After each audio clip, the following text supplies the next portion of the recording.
Well, greetings, everybody, and welcome to episode 31 of Circle of Fellows. This is Shel Holtz. I'm in my office in San Francisco, California, and we have a wonderful panel of IABC fellows today to talk about corporate culture that attracts and retains both employees and customers. And so far, 3 of the 4 IABC fellows scheduled for this panel are with us, and I will let you all introduce yourselves, starting with Amanda. Good evening for me. From my side of the world, it's Amanda Hamilton-Attwell, and I'm from South Africa, Pretoria in South Africa. And I'm the founder of Business DNA, and I've been a fellow for a couple of years, and I've been a member of the IABC for eons. And then going left to right on the thumbnails on my screen would be Mark. Amanda, I don't think it could possibly be eons. I've been a member of IABC for 40 years this spring, so that's eons. Wow. Mark Schumann, and now that I've admitted that we once admitted members who were 10, I'd like to say good morning to my colleagues. Corporate culture has been a favorite topic of mine since I wrote my graduate thesis on it 40 years ago. And it continues to be something that I think excites communicators, perhaps confuses communicators, but always compels communicators to think. I currently teach in the MBA program at the Zicklin School of Business at Baruch College in New York City. And Kelly. And I'm Kelly Garrett. I'm in Canada, in the middle of the prairies with abundant snow. I am a recovering executive who escaped corporate land 4.5 years ago, and now I work as an executive coach and board director and speaker. And I too focused on employee engagement and culture in my graduate thesis, Mark, and I've been a member of IABC for 32 years. And we are hoping that Jim Schaefer will be able to join us. If you were following the promotions for today's broadcast, you know that Sherry Rosen was on tap to be with us from Frost Bank in San Antonio, Texas. And Sherry is under the weather. Jim graciously offered to step in, but is having some technical difficulties. With luck, he'll be able to be part of this discussion soon. But let's jump into the topic, and I want to read you something. This was a comment to one of the promotional items I sent out over Facebook, and it comes from our most loyal and consistent viewer of Circle of Fellows, particularly viewer of the live broadcast as opposed to catching the video or the podcast later. That's Brian Kilgore. Out of Toronto. And Brian says, I'm trying to think of a corporate culture that attracts employees and customers. That's harder than you think. Four Seasons Hotels, Swiss Chalet used to, Starbucks, Chapters, Indigo, Porter Airlines, Southwest. And that's the extent of his list. Is it really that small a list? Can you think of other companies off the top of your head with those kinds of cultures? Many. I think of the Container Store, an organization that we're quite familiar with in the States. I think of Ritz-Carlton, if we're going to look at hotels. I think there's always a distinction with corporate culture when we tend to focus on those that are in the retail space where we have a lot of exposure to the culture. Certainly, I spent about 20 years working closely with Southwest Airlines, and that was a culture that we experienced every time we stepped on a plane. But I think there are some cultures that we don't necessarily experience firsthand that are certainly known in their industries for being the best places for people to do their best work, which to me is the ultimate definition of a culture, a place that enables me, inspires me to do my best work. And so I think there are many. I just don't think necessarily we visit them every day for coffee or to take a trip or to spend the night. Yeah. You know, if I think of South Africa, and it's actually not only in South Africa, it's a global company. Anglo-American who has a very distinct culture, and it is totally different from, say, for instance, a Google culture. It is very formal, it is structured, so and they attract people that will thrive in that style of culture. And I think people who would want to live in a Google culture will not survive in an Anglo culture. And I think that's what's important, that you find an organization that is like your own personal culture. Any thoughts, Kelly? Well, I spent 20 years in the trenches at Farm Credit Canada, which is a bit of a GMO up here. It's a federal commercial crown. And we had double-digit growth, and we're nailing a bunch of other metrics, but couldn't crack the code on employee engagement till the CEO decided that it mattered as much as the other numbers. And so it's tough to shift a big ship around when you have issues like we did, especially command and control. But it can be done with discipline and deliberation. In my current role as an executive coach, I'm seeing a lot of companies that are small, that are scaling up, that are really concerned about preserving a wonderful culture and seem to be more aware than lots of organizations were 20 years ago about how important that is. Yeah, I look at, in fact, Kelly, I went back and read that paper from 40 years ago and was at first horrified at the fact that it had been written on a manual typewriter by candlelight, but especially in the definition of culture, because at that time, culture, and this is even before the book, I think, was written, corporate culture was very much defined as what was best for the organization, so the organization could do its best work. I think the shift that we've seen, and it's a positive shift, is one much closer to what Amanda describes, where there is the alignment between what I believe and value as an individual with how my can bring that out in me. And so I see, Kelly, and the executives I coach, that those who are very in tune to what their people tell them about what I need in order to do my best work are the organizations that actually have a fighting chance to enable people to do their best work, because they're letting the definition come from people, not from their own small circles. And the other thing I find interesting now that I'm staring down the barrel at 60 is that it's a great barrel. It's great. Oh, okay, Yeah, good. been there, done that. I hope I make it through it.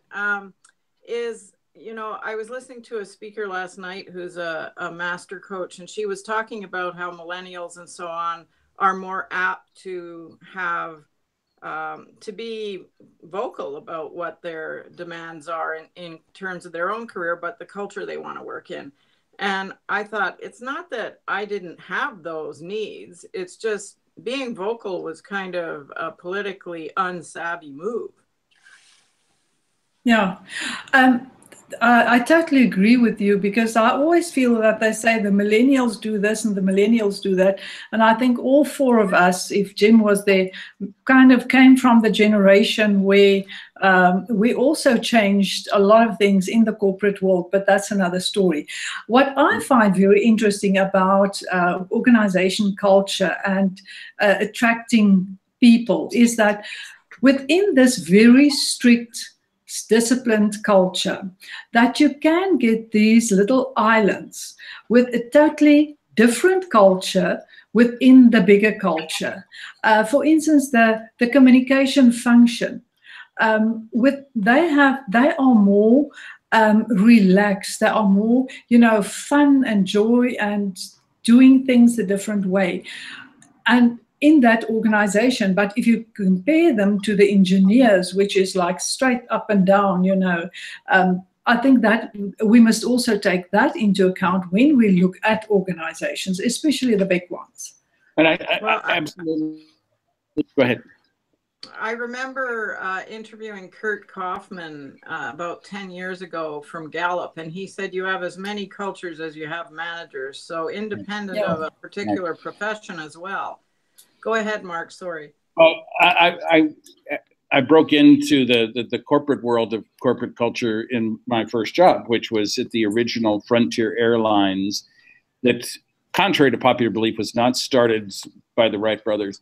But it, you know, we certainly very much in the descriptions that you were giving, we looked at, certainly there were cultural aspirations we had as an overall organization, but we realized that there was a distinction between the types of work people did, but also there was such a distinction between location.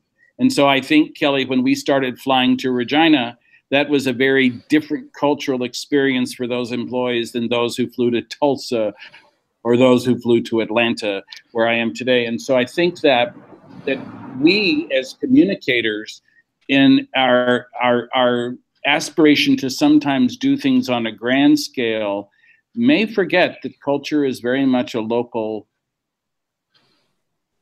option. One of the questions I wanted to ask about culture, you've thrown out some definitions. You know, John Cotter alone has probably written, you know, 500,000 words on culture, but the definition I've always liked is a very simple one. It just says it's the way things are done around here. Yeah.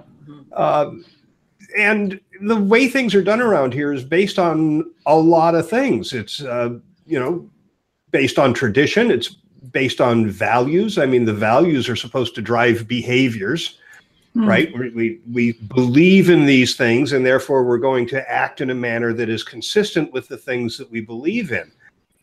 You hear a lot about toxic cultures. It doesn't mean that there are no values in those organizations. They just might be, you know, lousy values. I was reading about the efforts of the new CEO at Uber, and what he's doing to change the culture started with just really throwing the articulated values in the trash, because those values were all about, you know, bro culture and competition and the like.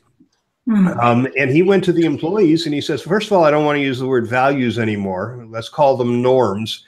And I want you to tell me what you think they should be. And he had, you know, thousands of submissions, and he tested them in focus groups. And it seems like he has some good buy-in. But if people continue to be rewarded and recognized for those old behaviors, all that work doesn't stand for very much, does it? Yeah, because what you reward will be done. And if we keep on with the same performance management system, nothing will change.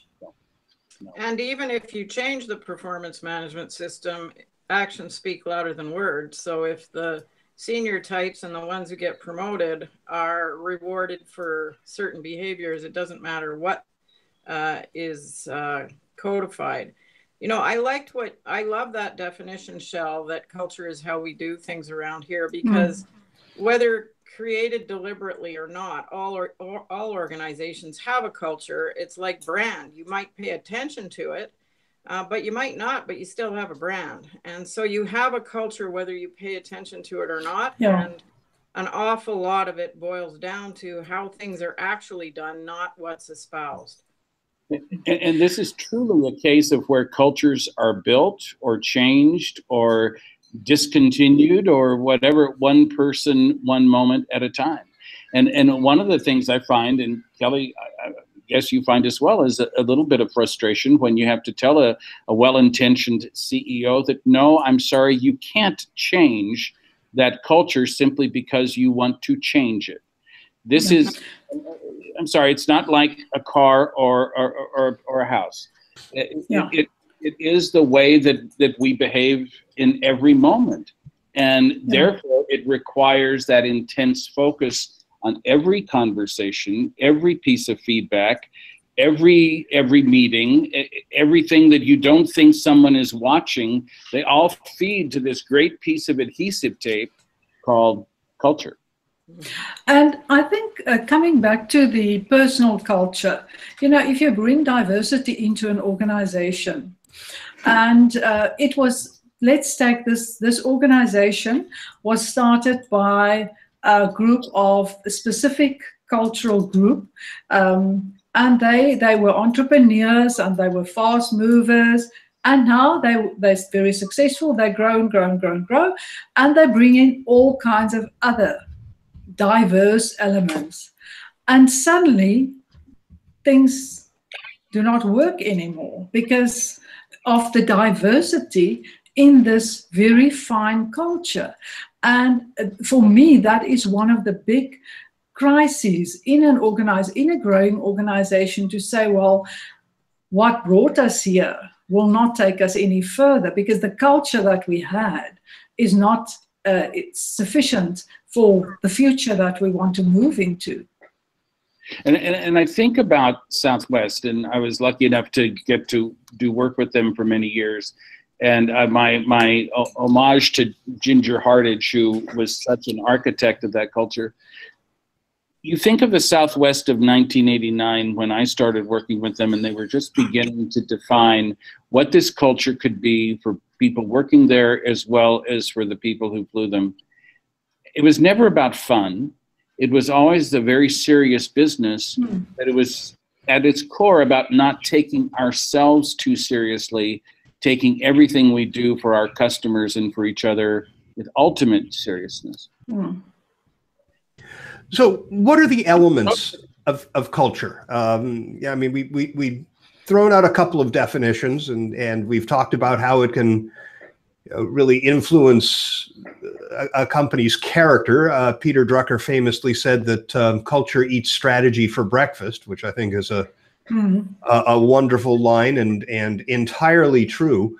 But what are the components of culture? I've already mentioned values, and I do think the values and how seriously people take them contribute a lot to the culture. I remember doing a focus group when I was an independent consultant with a group of employees in a Silicon Valley company, and their values were printed on the back of their ID cards, right? The ones that they used to swipe into the card key to get into the building.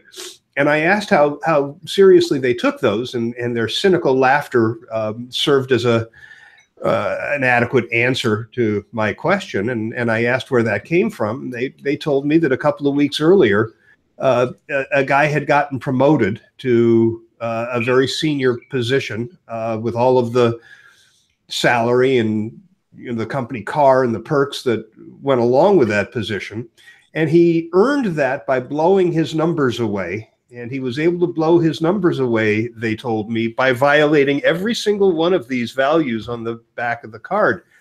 And their answer was, we could take this seriously, or we could take seriously what we see gets you ahead in the organization. And, to that same point, I remember after the Wells Fargo scandal unfolded, I went to their website and looked at their corporate value statements. And I mean, it was the antithesis of what their behavior seemed to have been. It was how much we value our employees and how much we need to earn the trust of our customers, and, everything the commercial side of the business hadn't done. So, how do you go about I think it's Reed Hastings at Netflix who says the days of coming up with generic value statements that you stick on the wall are over, right? I think that's we in South Africa, especially the organizations that I'm involved in, coming back to Anglo-American, if there's one organization that I've experienced that really lives their values, it is Anglo-American. And they also have it on their ID cards. They have it all over the place. They have it really, they drive it home. And for me, what is, if you ask about what are the components of the culture, I think the way we live the values will definitely be one, and the way we communicate each other, because I feel that with performance management, communication would be one of the key drivers of culture. Yeah, Shell, I kind of boil it down to, I think it's about 6 things. I think that It begins with how we lead, and I think those leaders who are very in tune to the seriousness of this will begin by listening, as you described in your Uber example. Second, how we manage, and certainly how managers manage is influenced by how they're led, but it's something much more complicated. Third is how we enable people to do their best work, and that's where that whole big portfolio of HR processes, starting with performance management, recognition, come in. Then certainly how we connect with people through how we communicate and how we enable their voices to be heard. But then I think there are two that are often overlooked. I would say how we hire. And many times when organizations want to change culture, they need to focus on how we hire people, because the new generation that we bring in can actually bubble up to the generation already there. And then finally, it's how we reinforce. And this is where the Southwest lesson, I think, is perhaps strongest, because you cannot any Southwest facility without reinforcement, visual reinforcement all around you about what it means to be a part of that culture. And I was doing a culture presentation a couple of months ago and came across an interesting study on the 7 components of a culture of integrity. And it was done by the Corporate Executive Board, which is now part of Gartner. And it was based on a survey of 1.5 million employees across 6 years that ended in 2015. And I think the 7 components they mention are completely congruent with what you just said, Mark and Amanda. So they came up with an integrity index, and the tone at the top, which is the first thing Mark said, you know, how we lead. Well, we all know that that is hugely important in enterprise risk management and so on. Well, it's also hugely important in terms of how work is done and the culture. It's comfort speaking up, it's trust in colleagues, it's the direct manager relationship that you also mentioned, Mark. Clarity of expectations, openness of communication, and organizational justice. And what that means is unethical behavior, or behavior that is not in sync with values or norms or whatever it is touted at the organization, isn't tolerated. I think the other thing that's really important, I saw an interesting matrix quite a while ago saying it's really easy to keep employees who behave well and who do stellar work. It's really easy to fire employees who do shitty work and who treat other people badly.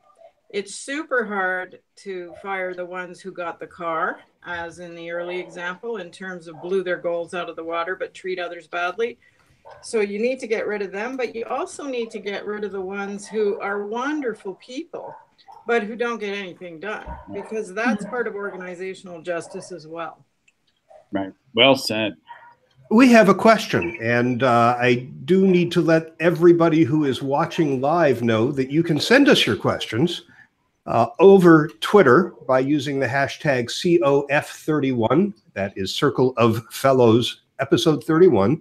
So COF31, and our question, somebody who must have read the promotional material that explained how to do that, is Antonina Rizzo, who says, what are some of the best practices around shaping a corporate culture which aligns employees with those published values?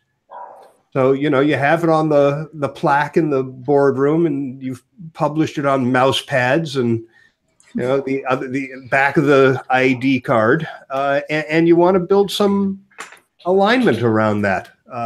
Can you communicate your way through? Hello there. Oh, hey there. That's Jim Schaefer. I just found my wife's laptop and used it, and it kicked in. Something was blocking it. I'm sorry. I won't bother you with all my problems. That's why it says Ann, I suppose. That's right. Yeah. Right. Sorry about that. No worries. Good to see you, Jim. So anyway, that was the question. You have the published values. Somebody obviously put some time and thought and consideration into it. So how do you go about getting people aligned around those values?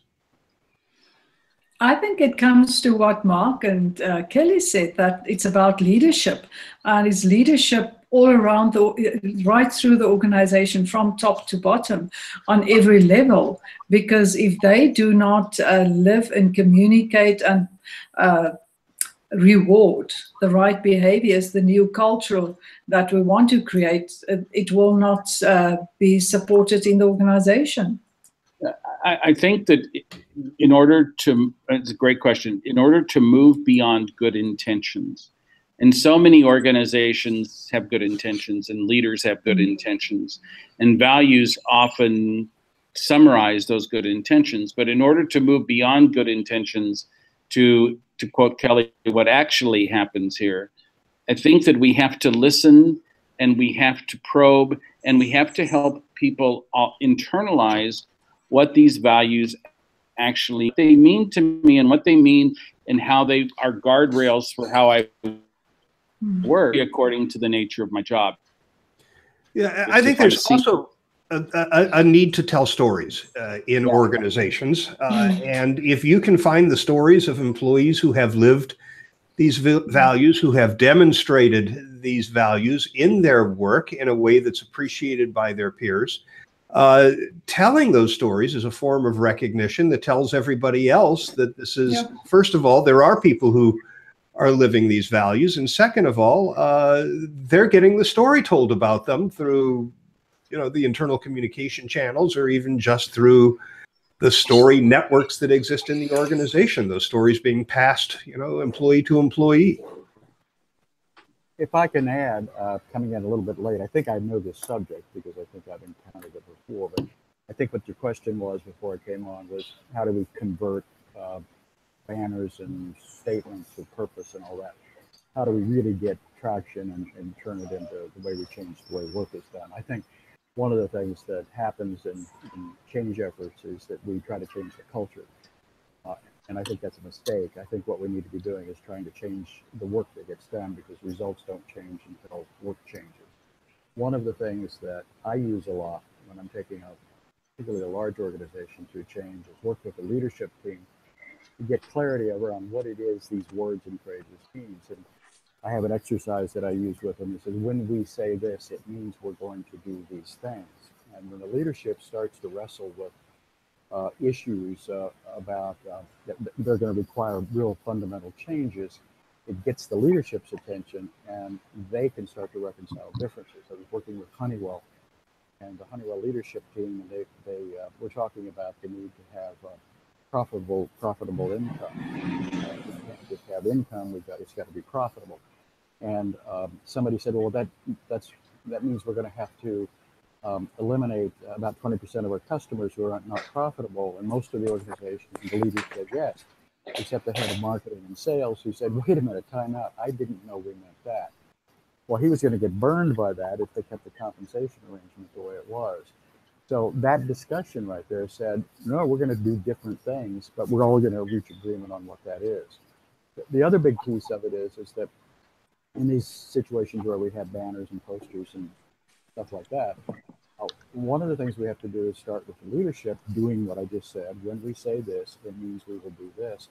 And then what a lot of organizations make the mistake of is they don't start realigning their systems and processes, like their reward systems and measurement systems, that is, and work processes and all those things that say this is what we're going to be. I think the organizations who do that, who start to operationalize those values, I think they are very, very successful, and they are among the ones like the Lee Gerstners at IBM and Jack Welch at GE who've been very successful with that. I agree with you, Jim. And, one of the initiatives I was involved in was mapping the employee engagement to the customer experience. And so you can easily get the ear of executives when you're talking about what's going to enhance the customer experience. And no matter how much a customer loves dealing with their account manager, if you have lousy work processes or systems in the background that are going to mess with the customer experience, then executives fix it pronto. So, looking at what makes it easy for an employee to do business is another thing to zero in on, because sometimes I think there's too much emphasis placed on behavior and values and all that stuff. Not saying it's not important. Of course it is. It's the foundation. But then you've got to look at some boring things like, you know, in the company I worked in, there was a massive mess with the loan accounting system, and it was creating horrible workarounds and a terrible employee experience and customer experience. And this is where only when we listen to employees can we find out what's getting in the way. And I was recently involved in a situation where the thing getting in the way, Kelly, were the decision rights. And the decision rights were an absolute mess, and no one could get a decision made, and they were going through all these different layers. And that was, just as you described, getting in the way of people doing their best work. Yeah. I remember walking my peers through a decision rights exercise, and there were 8 of us in the room, and we all had a completely different view on about 5 major projects in terms of who had the decision rights. So you nailed it. Jim, you were talking about processes and practices, and it reminds me of the story of Paul O'Neill, who was the Treasury Secretary. I can't remember under which president, but he ended up being brought in as the CEO of Alcoa, which was a struggling organization. And the board had tasked him with a turnaround of this company, and he came in and spent some time doing his due diligence and you know, looking around and talking to people. And then he made the pronouncement that he is going to have a laser-like focus on safety, period, nothing but. And the board thought he was nuts. But he focused on safety. He fired people who didn't, especially managers who allowed unsafe practices to happen. Employees saw that he was very serious about this. And it meant that, you know, there was a genuine concern for the safety and the well-being of the employees, and it sparked a turnaround in the entire culture of the organization. So, you know, sometimes it can be one thing. Well, I agree with you. I agree with you, Shell. And I think one of the things that I've learned over the years is that certain kinds of values come along for the ride. And safety is one of those best examples. I was doing work with Conagra Foods, and they were having a significant safety issue in one of their operations, and they brought us in to come try to fix it. And what we did is we put a huge focus on safety. And when you think about all the different things you can do about safety, it's everything from work processes to what you talk about to, you know, it really infuses the organization. One of the things that we did was focus on the people aspect of the business with the safety label on it. And we changed processes, we changed the way machines were guarded, et cetera, et cetera. We had a 43% reduction in OSHA recordables and 26% reduction in absenteeism and a 30% reduction in turnover. So the people sensitivity side of safety brought those other 2 measures home along to the ride. So oftentimes in a change management effort, what we do is we try to identify, like Paul O'Neill did, and I'm really very familiar with that situation. You pick one thing like that has huge leverage into the organization, and you can make an awful lot of other stuff happen as well. Yeah, and I worked with a refinery last year, and they had a very punitive general manager for 30 years who finally left. And in that culture, you didn't escalate a safety issue or an incident because it simply wasn't worth it with this punitive GM. So they were working really hard on changing that view, because of course, if you aren't reporting incidents, then they can fester, and they actually had an incident that literally was something that blew up. Right. But there are other processes and practices that may not seem to have that kind of weight, but can still, when you identify them as drags on the culture, address them to start to make some change. I'm thinking of something as mundane as the fact that the culture supports weekly meetings that don't accomplish anything other than wasting employees' time. Right? If that's the way things are done around here, and somebody comes along and says, all right, no more meetings just because it's Wednesday at 9. Yeah. Yeah. But Shah, what I feel also can perpetuate a very bad culture, or that can stimulate a new culture, is induction training. Because in many organizations where I work, you look at the induction training and you think, really? Must this build the culture? Must this tell the people how things are being done here? Because it was developed many years ago, but we still use it because it is there. Yeah, I asked my students last week to do presentations on the cultures they thought to be strong, not necessarily the cultures they thought to be positive. And it was interesting, out of 65 students, I had 5 presentations on Enron. And I was stunned that they remembered Enron. And Enron, I did a lot of work for Enron in the day. And it's true, that was a very strong culture with strong leadership, a very well internalized, collected set of values that I can still repeat. But some way, something went off the track, would have passed the test for a strong culture. Well, today's version is Wells Fargo. I mean, think about the people who were behind the incentive plan to increase sales. They probably did not get up in the morning and say, we're going to cheat, we're going to lie, and we're going to lose a lot of money for people. We're really trying to do a good job of increasing our revenues and our profitability. It turned out to be the wrong thing to do. People were getting up in the morning and doing the wrong thing. I do want to remind everybody watching live that you can submit questions. Just head over to Twitter and send your question with the hashtag COF31. I'm watching, and just have the one that we've already addressed. One of the things that we have been hearing a lot over the last couple of years is how important it is to have a culture of diversity. Without necessarily getting into the whole diversity issue, this idea of a culture of seems to suggest that there are multiple cultures in an organization rather than a culture. Is that right? Is a culture of diversity separate from the rest of the organizational culture? I think the culture of diversity implies that we have a culture of tolerance for differences.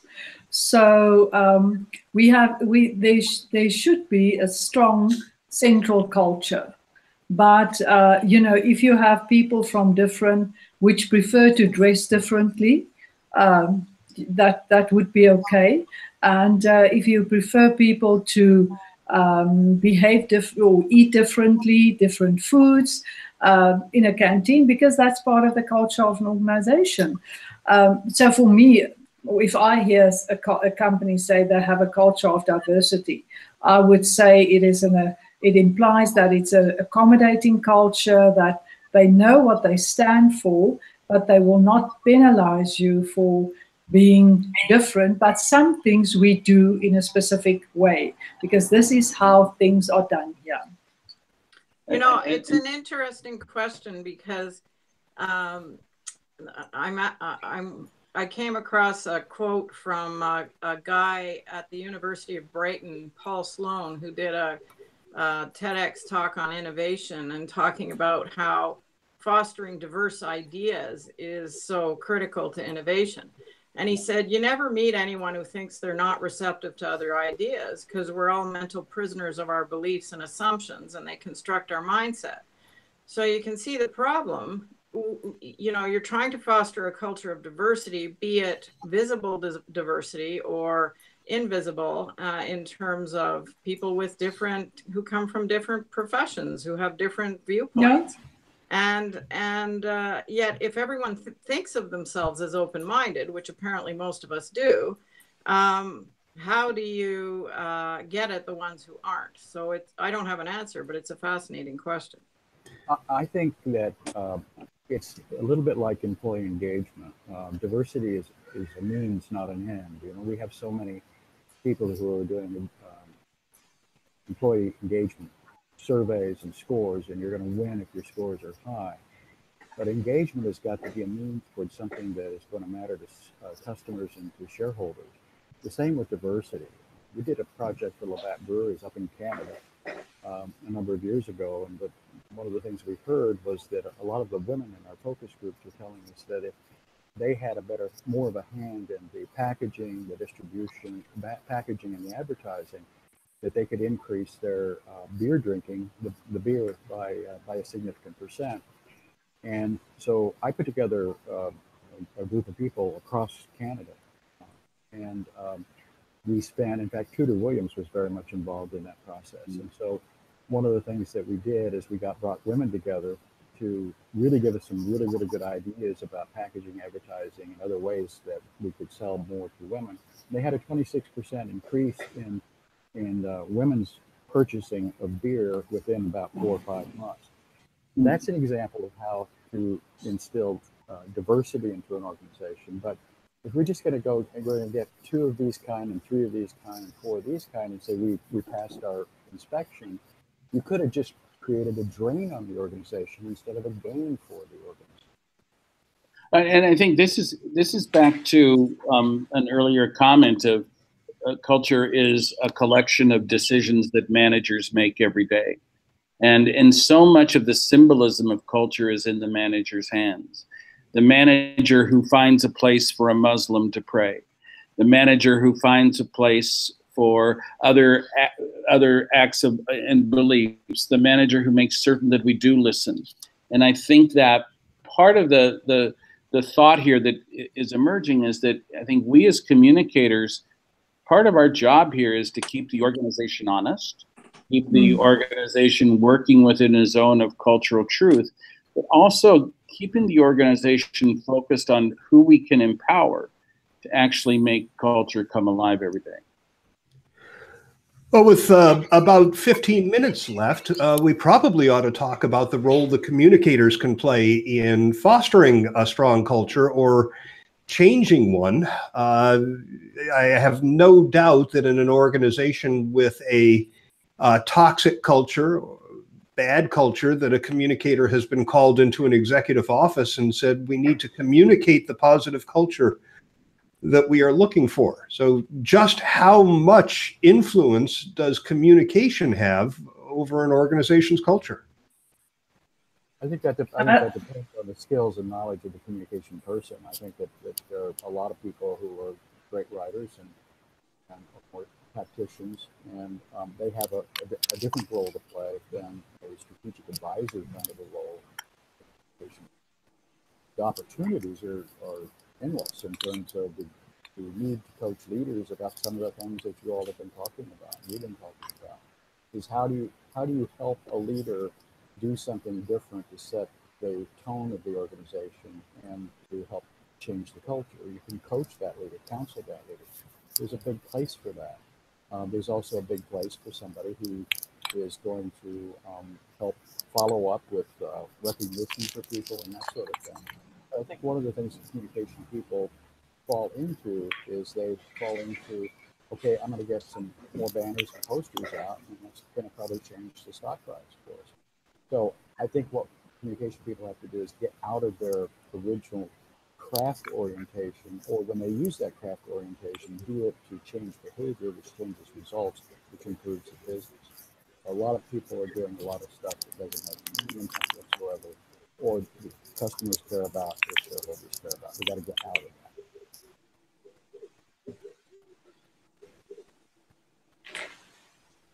Well, I think communications have, as I said right at the beginning, that communication is a big driver of culture.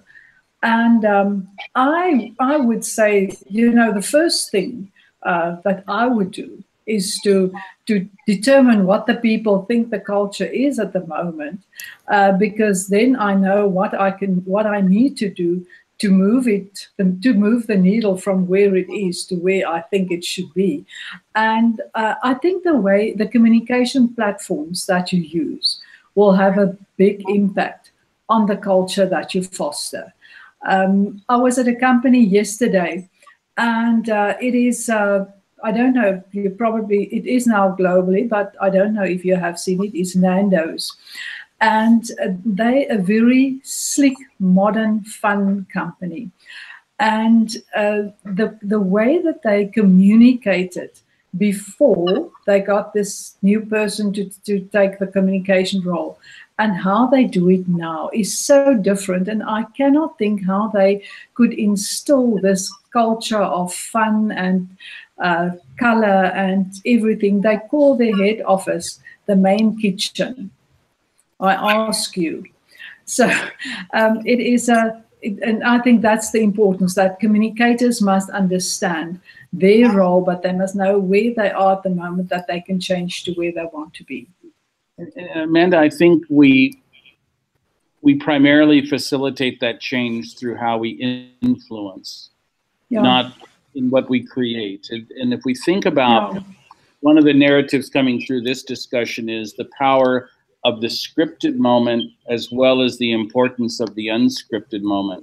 And I often think that we accomplish more for the organizations we serve when we focus less on those moments we script than how we prepare people for the unscripted moments, because handling those moments creates cultural memory that then can result in a lot of mess. You know, I think communication is a conduit for building or eroding trust. And, you know, trust is really at the root of positive and productive human relationships, whether it's at work or anywhere else. And I love that study that Pamela Shockley-Zalabak did years ago for the Research Foundation when she put an organizational trust index together. And, you know, at the top of the list in terms of drivers was concern about me, that you care about me. And the second was open communication. And, you know, employees can hear very difficult and tough messages, including about their own performance and behavior, if that feeling of trust and that you have my back is in there. And I think a lot of times we forget about that. And managers are surprisingly uncomfortable delivering difficult messages. And so then the concern for the individual in front of you can sometimes be lost or masked. Yeah, Antonina has shared another, this isn't a question, it's more of an observation. How employees treat each other and customers, I would say, is a good indication of how diverse and inclusive an organization is. Yeah. She's right on. So if a communicator CEO calls her into the office and says, this is where the culture is as I perceive it, and this is where I as the CEO want it to be, I am tasking you with driving the culture change through communication. What would that communicator be able to tell the CEO about their ability to do that? I mean, you know, what I end up seeing is a lot of communication that is not about the reality of the organization. I mean, at best, it's aspirational. At worst, it's fiction that sparks a lot of cynicism. I think you say thank you. And then you go out and you listen to every possible voice you can to describe to you the reality, to quote Kelly, of what actually happens here, and to pose a question: what enables, what gets in the way of you bringing your best to work, defined by you. And then lead the executives through a reconciliation of the world we'd like to see and the world we live in, and go from there. I think it's the communicators who can enable organizations to listen. We're the ones to do that. Yeah, Mark, I think I completely agree with you. I think there's another step in there that can be important to the communication practitioners, and that is, after I've done all this listening, sort it out, and then help the leadership identify the root cause of it. All too often we go try to fix everything. And oftentimes that fix is in a communication issue that's different than what we may have thought it was. For instance, an incentive comp that is pushing productivity at the expense of quality in a large distribution center. It's not that we want to damage goods here. It's not that we train poorly. It's not that we don't teach people how to drive forklifts. It's that we have an incentive plan that is telling people push, push, push, pack it, get it into the trucks as fast as you can, and they damage it. So the communication practitioner has an opportunity there to say, okay, let's distill all this and identify what one thing, if we fixed, or two things if we fixed, we get the most leverage for the entire organization. Well, and the great guru Patrick Lencioni wrote this fabulous book called The 5 Dysfunctions of a Team, and he got criticized for that. And why didn't he call it the 5 most effective behaviors of a team? And he said, because mostly what I see is dysfunction. And he said, you know, absence of trust and lack of constructive conflict are 2 of the biggest things that impede effectiveness of teams at any level. And so really you end up having polite conversations. It's not truly open, transparent communication. And the dysfunction permeates the organization because people can see that the words being shared are not what, again, matching the actions. There was a really interesting lesson that came from one of my students last week in reporting various cultures. And she quoted Netflix and how when a new head of HR came into Netflix, and most people benchmark how they engage and benchmark their culture against other organizations. Apparently she said no, that we're going to bench ourselves against ourselves and see how we progress. And I just love that, because we have become such a profession, such a business of benchmarking against the world. And I love that we're going to just benchmark against who we are and who we want to be. I just love that. Well, to what extent is that an inside look at yourself instead of an outside look? Well, I think that it's someone who actually, from what I observed from it in the reporting, was someone who said, you know, we're living our organizational truth, and in order for us to advance that truth, we have to find out what that truth is. That's what I heard, and I liked that. So understand fully what we are. Yeah, what we are. Yeah. How we actually work, to quote Kelly. Absolutely. Well, it's a good baseline. Yeah. Start from that. Just to look at a company in the news recently, and repeatedly, would be United Airlines, which every time the president or the CEO says, we've learned our lesson this time and we're going to get our act together, something else tarnishes their reputation.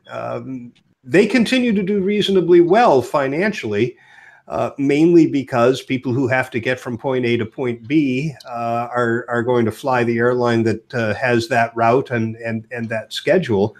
But I'm sure you've heard that they've had incidents with pets this week, 2 of them.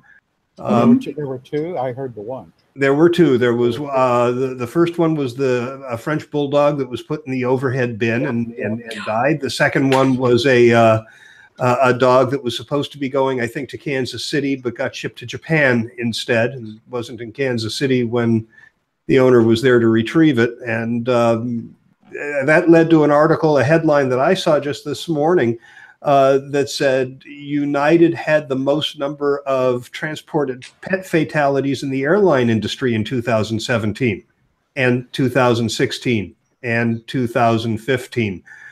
And you look at this along with every other incident that they have had at United, and it suggests to me that there is a seriously dysfunctional culture in the organization, and all the talk that they are doing about it and all of the memos that they are sending to employees. I mean, this is the same organization you probably read last week, sent a memo to employees announcing that they were no longer going to get their annual incentive bonuses. Instead, they were going to have themselves entered into a lottery for some really cool prizes.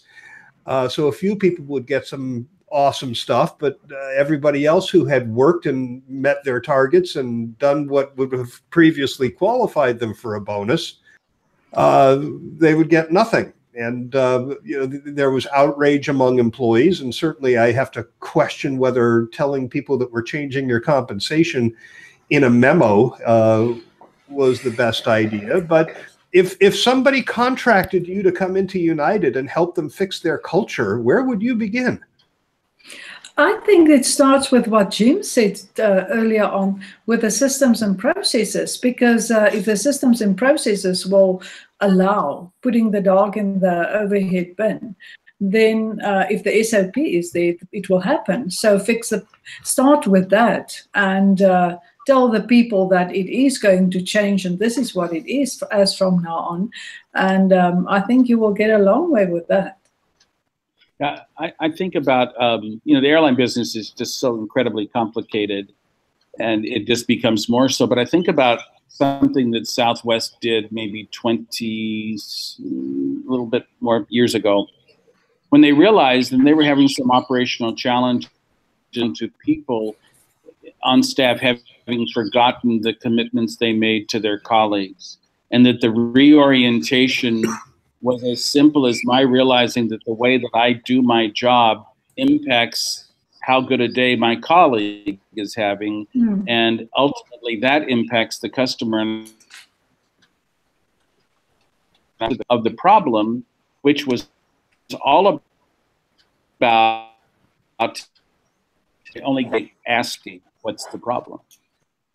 Yeah, I every time United pulls one of those with the dogs or with that compensation arrangement, which I thought was outrageous. I mean, you could just tell not very many people were involved in the design of that outside of HR or the compensation group, because nobody was tested with it. They didn't test it out in the field.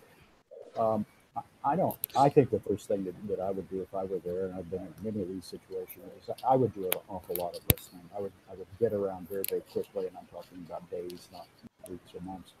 And I would spend some time gathering information that would lead me to that root cause that I was talking about.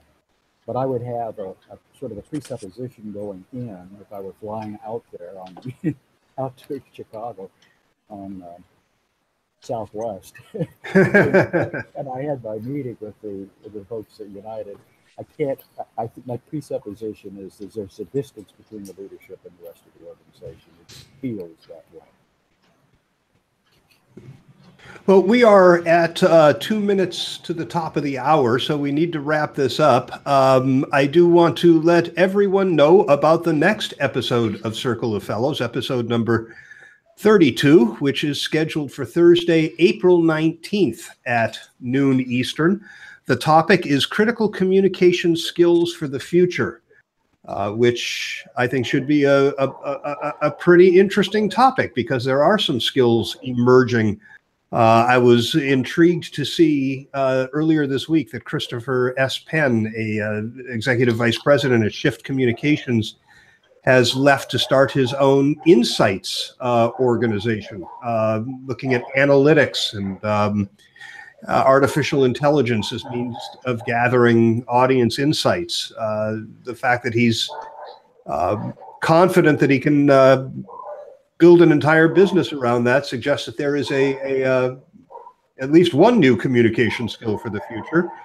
Jim, you're going to be back with us for... Certainly will. I'll try to be there the whole time. No problem. Also with us... a dog back there barking? That's what it sounds like. Yeah, well, keep it away from United Airlines. Also with us on that episode will be Mary Hills, Marianne McCauley, and Angela Sinicus. So should be a good episode. Amanda, Jim, Mark, Kelly, thank you very much for your participation today. Also, as ever, want to thank Anna Willie for her yeoman-like work coordinating these broadcasts. A lot of work behind the scenes goes into lining up the panel and making sure that everybody gets here on time, and really appreciate that from Anna. So until April 19th, that'll be it for this episode of Circle of Fellows. Thanks, everyone. And Shel, thank you very much for all you're doing to make these. Oh, my pleasure. Thanks.